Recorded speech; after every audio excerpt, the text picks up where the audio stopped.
ശബരിമലയിൽ തിരക്ക് നിയന്ത്രണ വിധേയമാണ്. ഇന്നലെ 1 ലക്ഷത്തിലധികം ഭക്തരാണ് ദർശനത്തിനായി എത്തിയത്. ഇന്നും ഭക്തജന തിരക്ക് തുടരുമെന്നാണ് സൂചന. വിവരങ്ങളുമായി സന്നിധാനത്ത് നിന്ന് അരുൺ കൊടുങ്ങൂർ ചേരുന്നുണ്ട്. അരുൺ, കഴിഞ്ഞ ദിവസങ്ങളിൽ ഒരു ഇടവേളയ്ക്ക് ശേഷം ശബരിമല തീർത്ഥാടകർക്ക് വീണ്ടും ദുരിതയാത്രയായി മാറുന്നു എന്നൊരു സംശയമുണ്ടായിരുന്നു. പക്ഷേ തിരക്ക് ഇന്നും നിയന്ത്രണ വിധേയമാണെന്ന് എന്നുള്ളത് ആശ്വാസകരമായ വാർത്തയാണ്. പക്ഷേ ആഴ്ച അവസാനം വരികയാണ്, മാത്രമല്ല പൊതു അവധി വരുന്നു. ആ ഒരു ഭക്തജന തിരക്കുണ്ടായാൽ അതിനുവേണ്ട ക്രമീകരണങ്ങളെല്ലാം ഒരുക്കിക്കൊണ്ട് ദേവസ്വം ബോർഡും പോലീസും ഒക്കെ സുസജ്ജമാണ് എന്ന് തന്നെ കരുതണോ? അവിടുത്തെ സാഹചര്യം എങ്ങനെയാണ് ആരും നോക്കിക്കാണുന്നത്?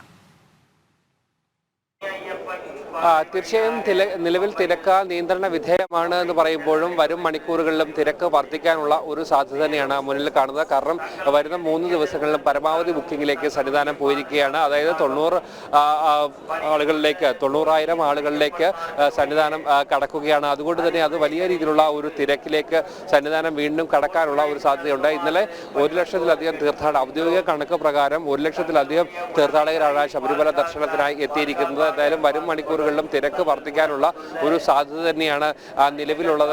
ഏറ്റവും എടുത്തു പറയേണ്ടത് ഈ അടിസ്ഥാന സൗകര്യങ്ങൾ തന്നെയാണ്. അടിസ്ഥാന സൗകര്യങ്ങൾ ഒരുക്കുന്നതിൽ കുറ്റകരമായ ഒരു അനാസ്ഥ, കുറ്റകരമായ ഒരു വീഴ്ചയെല്ലാം തന്നെ ഉണ്ടാകുന്നു എന്നതാണ് ഏറ്റവും പ്രധാനപ്പെട്ട കാര്യം. എന്തായാലും ആ ഒരു പ്രശ്നത്തിന് ഇപ്പോഴും പരിഹാരം കാണാൻ ഇവർക്ക് കഴിഞ്ഞിട്ടില്ല. കാരണം വലിയ തിരക്ക് സന്നിധാനത്ത് അനുഭവപ്പെടുമെന്നുള്ള കാര്യത്തിൽ യാതൊരു തരത്തിലുള്ള സംശയവും ഇല്ലായിരുന്നു. എന്നിട്ട് പോലും മന്ത്രിയുടെ നേതൃത്വത്തിൽ, ദേവസ്വം മന്ത്രിയുടെ നേതൃത്വത്തിൽ ഇവിടെ അവലോകന യോഗം ചേർന്നുകൊണ്ട് എല്ലാ ക്രമീകരണങ്ങളും ഒരുക്കിയിരുന്നു. ഇതെല്ലാം തന്നെ ഒരു വാഗ്ദാനമായി അവശേഷിക്കുന്ന ഒരു സാഹചര്യമാണ് നിലവിൽ ഉള്ളത്. അതിൽ ഏറ്റവും എടുത്തു പറയേണ്ടത് ഈ ക്യൂ കോംപ്ലക്സുകളിൽ തീർത്ഥാടകരെ പിടിച്ചിടുന്നത് തന്നെയാണ്. അവിടെ കൃത്യമായ മതിയായ സൗകര്യമില്ലാത്തത് പിടിച്ചിടുന്നത് തന്നെയാണ് ഭക്തർക്ക് ഏറ്റവും വലിയ ഒരു പ്രതിഷേധമുണ്ടാക്കുന്നത്. ഇന്നലെ 17-18 മണിക്കൂറുകളൊക്കെ തന്നെ തീർത്ഥാടകർ അവിടെ കുടുങ്ങിക്കിടക്കേണ്ട ഒരു സാഹചര്യങ്ങളെല്ലാം തന്നെ ഉണ്ടായിരുന്നു. എന്നിട്ടും കൃത്യമായ ഒരു ഇടപെടൽ അധികൃതരുടെ ഭാഗത്തു നിന്നും ഉണ്ടാകുന്നില്ല. കുഞ്ഞുങ്ങളടക്കം വലിയ ബുദ്ധിമുട്ട് അനുഭവപ്പെടുന്ന ഒരു സാഹചര്യങ്ങളെല്ലാം തന്നെ ഉണ്ടായിരുന്നു.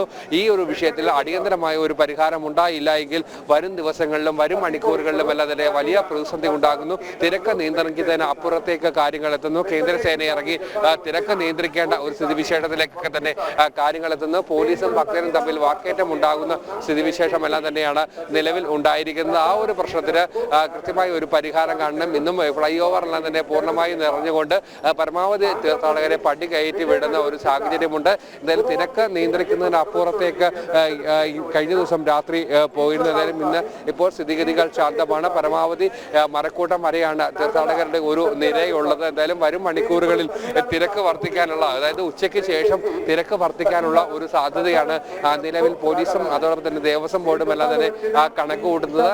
അതുകൊണ്ട് തന്നെ കൂടുതൽ സജ്ജീകരണങ്ങൾ, സംവിധാനങ്ങളെല്ലാം തന്നെ ഒരുക്കേണ്ടിയിരിക്കുന്നു. 27-ാം തീയതിയാണ് മണ്ഡല പൂജ നടക്കുക. ഇതിനോടനുബന്ധിച്ച് വലിയ രീതിയിലുള്ള ഒരു ഭക്തജന തിരക്ക് ഇവിടെ അനുഭവപ്പെടാനുള്ള ഒരു സാധ്യത ഉണ്ട്. അത് കണക്കിലെടുത്തുകൊണ്ടുള്ള ക്രമീകരണങ്ങൾ, പുതിയ പരിഷ്കാരങ്ങൾ, ഭക്തർക്ക് വേണ്ട അടിസ്ഥാന സൗകര്യങ്ങൾ ഇവയൊക്കെ തന്നെ കൃത്യമായി ഒരുക്കേണ്ട ഒരു സാഹചര്യമാണ് നിലവിലുള്ളത്. അല്ലെങ്കിൽ തീർത്ഥാടകർ വലിയ ബുദ്ധിമുട്ടുണ്ടാകും. ഇന്നലെ നമ്മൾ സംപ്രേഷണം ചെയ്ത ഭക്തരുടെ പ്രതികരണങ്ങളിലെല്ലാം തന്നെ ഒരു വലിയ എല്ലാവർക്കും വിഷമം ഉണ്ടാകുന്ന, സമാനതകളില്ലാത്ത ബുദ്ധിമുട്ടിലൂടെയാണ് ഓരോ തീർത്ഥാടകരും 18-19 മണിക്കൂറുകളൊക്കെ തന്നെ വെള്ളവും ഭക്ഷണവും ഇല്ലാതെ അശാസ്ത്രീയമായ പരിഷ്കാരത്തിലൂടെ മുന്നോട്ട് പോകേണ്ട ഒരു സാഹചര്യത്തിലേക്ക് ഭക്തരെല്ലാം തന്നെ വിധിക്കപ്പെട്ടു എന്നതാണ് ഏറ്റവും പ്രധാനമായി എടുത്തു പറയേണ്ടത്. കുഞ്ഞു കുട്ടികളടക്കം അതോടൊപ്പം തന്നെ പ്രായമായവരടക്കമാണ് ഇത് ഏറ്റവും വലിയ പ്രതിസന്ധിയായി അനുഭവിക്കുകയും ചെയ്തിരിക്കുന്നത്. എന്തായാലും നിലവിൽ തിരക്ക് നിയന്ത്രണ വിധേയമാണ് എന്ന് തന്നെയാണ് പോലീസിന്റെയും അതോടൊപ്പം തന്നെ ദേവസ്വം ബോർഡിന്റെയും എല്ലാം തന്നെ കണക്കുകൂട്ടൽ. എന്തായാലും വരും മണിക്കൂറുകളിൽ തിരക്ക് കൂടാനുള്ള ഒരു സാധ്യത മുന്നിൽ കണ്ടുകൊണ്ടുള്ള ഒരു ക്രമീകരണങ്ങൾ ഇന്നലെ തന്നെ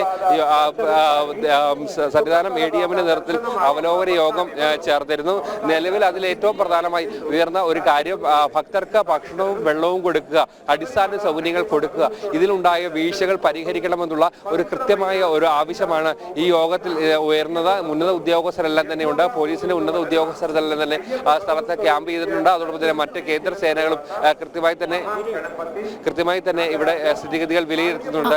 അത് മാത്രമല്ല, പമ്പയിലെ അടിസ്ഥാന സൗകര്യ വികസനം നമുക്കറിയാം. ശ്രീ കുമ്മനം രാജശേഖരനൊക്കെ അവിടെ സന്ദർശിച്ചപ്പോൾ അദ്ദേഹവും പറഞ്ഞത് മാളികപ്പുറങ്ങൾക്ക് ഒരുപക്ഷെ മുങ്ങിക്കുളിച്ചതിന് ശേഷം വസ്ത്രം മാറാനുള്ള ഒരു താൽക്കാലിക സംവിധാനം പോലും ഇല്ല എന്നാണ്. നമുക്കറിയാം പ്രളയകാലത്ത് ആകെ താറുമാറായതാണ് പമ്പ. അതിനുശേഷം കുറച്ച് താൽക്കാലിക ഷെഡുകൾ കെട്ടി ഉണ്ടാക്കി എന്നുള്ളത്, അല്ലാതെ മഴ വന്നാലും പൊരിവെയിലാണെങ്കിലും ഭക്തർക്ക് കയറി നിൽക്കാൻ, ഒപ്പം തന്നെ ഈ തീർത്ഥാടക തിരക്ക് വർദ്ധിക്കുമ്പോൾ അതെല്ലാം കവിഞ്ഞ് താൽക്കാലിക ഷെഡുകളും കവിഞ്ഞ് പറഞ്ഞതുപോലെയാണ്. മണപ്പുറത്തേക്ക് ഈ വലിയ പ്രതികൂല കാലാവസ്ഥയാണെങ്കിൽ പോലും അതെല്ലാം സഹിച്ച് തീർത്ഥാടകർ നിൽക്കേണ്ടി വരുന്നൊരു സാഹചര്യമുണ്ടല്ലോ. പമ്പയിലെ ഒരു ശോചനീയാവസ്ഥ എപ്പോൾ പരിഹരിക്കപ്പെടും എന്നുള്ളതാണ് ഓരോ തീർത്ഥാടന കാലം കഴിയുമ്പോഴും ഉണ്ടാകുന്ന സംശയം. തീർച്ചയായും അത് തന്നെയാണ് ഏറ്റവും വലിയ പ്രതിസന്ധിയായി നിലനിൽക്കുന്നത്. കാരണം ഏറ്റവും എടുത്തു പറയേണ്ട ഒരു കാര്യം, ഈ മണ്ഡല പൂജ മകരവിളക്ക് ദക്ഷിണേന്ത്യയിലെ ഏറ്റവും മഹാക്ഷേത്രങ്ങളിൽ ഒന്ന്. അതുകൊണ്ട് തന്നെ തീർത്ഥാടക തിരക്ക്, അന്യ സംസ്ഥാനങ്ങളിൽ അടക്കമുള്ള തീർത്ഥാടകരുടെ ഒരു തിരക്ക് ഉണ്ടാകുമെന്നുള്ള കാര്യം കൃത്യമായി അറിയാവുന്നതാണ്.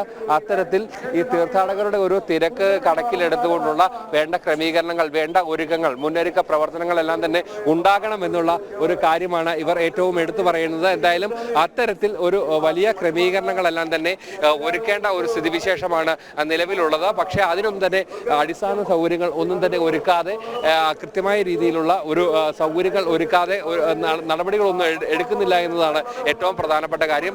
എന്തായാലും വലിയ രീതിയിലുള്ള ഒരു ഭക്തജനത്തിരക്ക് ഈ വർഷവും ഉണ്ടാകുമെന്ന് തന്നെ മുൻ നിശ്ചയിച്ച പോലെ തന്നെ ഉണ്ടാകുമെന്നുള്ള ഒരു ഉണ്ട്. പക്ഷേ എന്തുകൊണ്ട് ഇവിടെ നടപടി എടുത്തില്ല, തിരക്ക് നിയന്ത്രിക്കുന്നതിന് കൃത്യമായ ഇടപെടൽ ഉണ്ടായില്ല എന്നതാണ് ഏറ്റവും പ്രധാനപ്പെട്ട ചോദ്യമായി അവശേഷിക്കുന്നത്. കാരണം ഭക്തർക്ക് നേരെ ഒരു വലിയ ഉണ്ടാകുന്നു എന്നതാണ് ഏറ്റവും കാര്യം. കാര്യമായ ഒരു അടിസ്ഥാന സൗകര്യങ്ങളും ഒരുക്കാതെ ഈ മണ്ഡലകാലം ആരംഭിച്ചു. അതിന്റെ ഒരു പരിണിത ഫലം തന്നെയാണ് ഇപ്പോൾ അനുഭവിച്ചു കൊണ്ടിരിക്കുന്നത്. ഈ ക്യൂ കോംപ്ലക്സുകളിലടക്കം ഒരു തരത്തിലുള്ള അടിസ്ഥാന സൗകര്യങ്ങളും ഒരുക്കാതെ തിരുപ്പതി മോഡൽ എന്ന് വിശേഷിപ്പിക്കുമ്പോഴും യാതൊരു തരത്തിലുള്ള ക്രമീകരണങ്ങളും ഒരുക്കാതെ പോകുന്നു. പമ്പയിലും സമാനമായ ബുദ്ധിമുട്ടാണ്. പൊരിവെയിലിൽ തീർത്ഥാടകർ നിൽക്കേണ്ട ഒരു സാഹചര്യമാണ് നിലവിലുള്ളത്. അത്തരത്തിലുള്ള ഒരു പ്രതിസന്ധി മറികടന്നാൽ മാത്രമേ ഈ വരും ദിവസങ്ങളിലെങ്കിലും ഭക്തർക്ക് മുന്നോട്ട് പോകാനുള്ള, അല്ലെങ്കിൽ സുഗമമായ ദർശനത്തിനുള്ള ഒരു അവസരം ഒരുങ്ങൂ. സന്നിധാനത്ത് നിന്ന് അരുണാണ് വിവരങ്ങൾ നൽകിക്കൊണ്ടിരുന്നത്.